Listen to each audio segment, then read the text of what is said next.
Hi guys, ఎలా ఉన్నారు? నమస్తే. కాందందా మంచిగా నడుస్తుంది భయ్యా. లిటరలీ కల్కి 2898 AD రిలీజ్ ట్రైలర్ వచ్చింది అండ్ చాలా ఇంట్రెస్టింగ్ థియరీస్ వచ్చినాయి.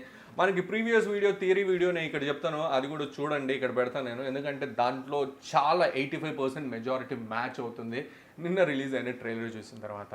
బట్ భయ్యా ఒకటి గుర్తుపెట్టుకోండి, ఈ మూవీ లీనియర్ నాన్ లీనియర్ లాగా చూసుకుంటే మనకి ఫస్ట్ చూసుకుంటే లీనియర్ మోడ్లో ఉంది. నిన్న ట్రైలర్ చూస్తే నాన్ లీనియర్ మోడ్ ఉంది. For example let's say Bhairava and Ashwatthama fight చేస్తున్నాడు అండ్ భైరవ ఇలా తోసేసినప్పుడు మనకి అశ్వత్థామకి మహాభారతంలో ఉన్న సమ్ సీన్స్ గుర్తొచ్చినాయి అని చెప్పి PTSD షార్ట్స్ లాగా చూపించారు. బట్ యాక్చువల్గా మూవీ మోస్ట్ ప్రాబబ్లీ మహాభారత యుద్ధంతోనే మొదలవచ్చు భయ. ఎందుకంటే మనకి ఈ మూవీలో చాలా హీరో క్యామియోస్ ఉన్నాయి. చిరంజీవి గారు కానివ్వండి, మృణాల్ ఠాకూర్ కానివ్వండి, దుల్కర్ కానివ్వండి, దేవరకొండ కానివ్వండి, రానా కానివ్వండి, వీళ్ళందరినీ ఎక్కడ పెడతారు?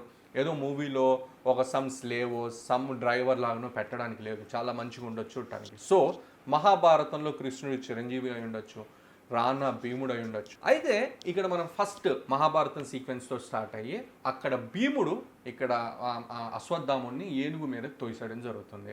ఆ ఏనుగు మీదకి ఎందుకు తోసేస్తున్నారంటే ఆ ఏనుగు పేరు కూడా అశ్వత్థామ. గురు ద్రోణాచార్యుడిని ఓడించడం చాలా కష్టం. ఫస్ట్ ఆఫ్ ఆల్ పాండవులకి గురు ద్రోణాచార్యుడు గురువు కాబట్టి వాళ్ళు చంపడానికి చాలా హెసిడెంట్గా ఉంటారు. అండ్ అది కాకుండా ఆయుధం కనుక ఉంది అంటే గురు ద్రోణాచార్యుడి చేతిలో చంపడం ఇంపాసిబుల్. సో అతను చంపాలి అంటే అశ్వత్థామ చనిపోయాడు అని న్యూస్ తెలిసి హోప్లెస్గా ఫీల్ అయ్యి మేబీ త్వరగా చంపడం వీలవుతుందేమో అని చెప్పి కృష్ణుడు ఒక ఐడియా ఇస్తాడు భీముడికి. భీముడు వెళ్ళి అశ్వత్థామ అని ఏనుగుని చంపేస్తాడు. ఆ విషయం తెలియంగానే అశ్వత్థామ నిజంగానే చనిపోయాడేమో అని చెప్పి ఆయుధాన్ని వదిలేస్తాడు గురు ద్రోణాచార్యుడు. వెంటనే ద్రోణాచార్యుడిని చంపేస్తారు.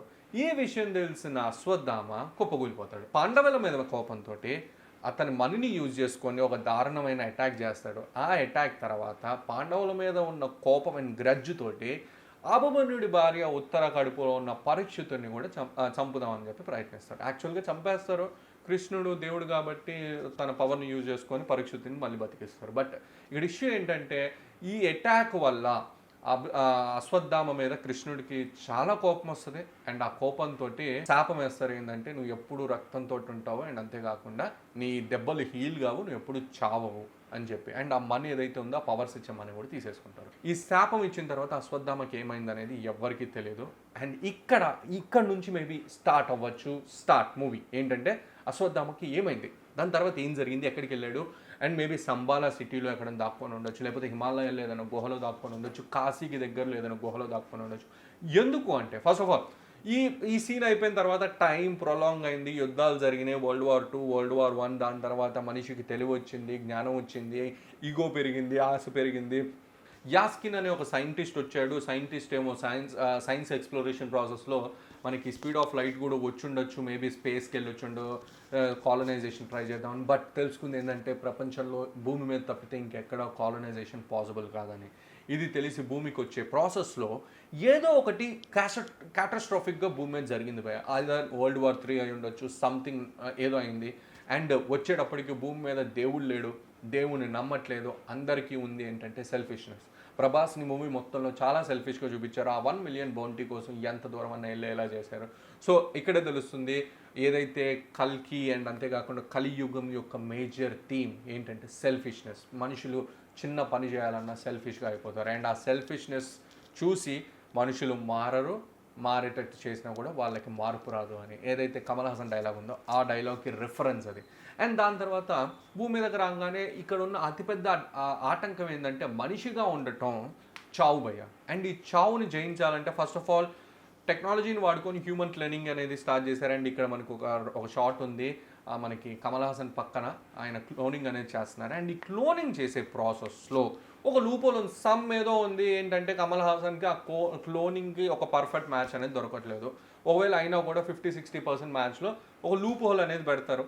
అండ్ ఆ పర్ఫెక్ట్ మ్యాచ్ కోసం అక్కడ దగ్గరలో ఉన్న ఆడవాళ్ళందరినీ కిడ్నాప్ చేయడం, వాళ్ళ మీద ఎక్స్పెరిమెంట్ చేయడం. అందులో వన్ ఆఫ్ ది గర్ల్ మనకి దీపికా పడుకోనే. అండ్ దీపికా పడుకొని ప్రెగ్నెంట్ అయిపోతుంది. అండ్ ప్రెగ్నెంట్ అయిన తర్వాత పారిపోతుంది అక్కడ నుంచి. మనకి అశ్వత్థామ ఉన్న గుహలోకి వెళ్ళి ఉండొచ్చు. అండ్ అక్కడ ఎవరైతే కాంప్లెక్స్ వాళ్ళు వచ్చారో వాళ్ళని చంపుండొచ్చు. అండ్ ఇదే టైంలో మనకి దీపికా పట్టుకోవడానికి 1 million బౌంటీ ఉంటుంది. ఆ 1 million బౌంటీ కోసం ప్రభాస్ బుజ్జి ఫైటింగు ఇది మోస్ట్ ప్రాబ్లీ ఈ సీక్వెన్స్ అంతా ఫస్ట్ హాఫే. మనకి ఫస్ట్ ట్రైలర్ సెకండ్ ట్రైలర్లో చూపించింది ఫస్ట్ హాఫ్లో షార్ట్సే అనుకుంటున్నాను. ఎందుకంటే ఇదంతా నాకు చాలా లైక్ ప్రిమైజ్డ్గా ఉంది. సెకండ్ హాఫ్లో కాంప్లెక్స్లోకి వెళ్ళి ప్రభాస్ రియలైజ్ అవుతాడు, ఇదా జరుగుతుంది కాంప్లెక్స్లో, ఇదే ఆ కాంప్లెక్స్లో అని రియలైజ్ అయ్యి ఒక క్యారెక్టర్ ఆర్క్ రావటం, దీపిక పడుకొని మళ్ళీ తప్పించటం, ఇవన్నీ ఉండొచ్చు సెకండ్ హాఫ్లో, హూ నోస్. బట్ ఏదైతే ట్రైలర్ ఉందో మహాభారతం సీక్వెన్స్ కానివ్వండి, లేకపోతే ట్రైలర్లో ఉన్న విజువల్స్ కానివ్వండి, కమల్ హాసన్ లుక్ కానివ్వండి, చాలా క్రేజీగా అనిపించినాయి. నాకైతే చాలా బాగా అనిపించినాయి గైస్. లిటరల్లీ నా ఎక్స్పెక్టేషన్స్ 10x చేసింది. అండ్ మైక్రో డీటెయిల్స్ చాలా ఉన్నాయి, లిటరల్లీ మనం ఎన్నన్నా లెక్కేసుకోవచ్చు. మీరేమనుకున్నారు నా కామెంట్ సెక్షన్ చెప్పండి. నేనైతే 5కి ఈజీగా 4.8 ఇవ్వగలుగుతాను భయ్య. ఆ 2% కూడా దేనికి అంటే ఆ లేటు 2-3 గంటలు లేట్ చేసినందుకు, అది దానికి తప్పితే ఇంకేం లేదు.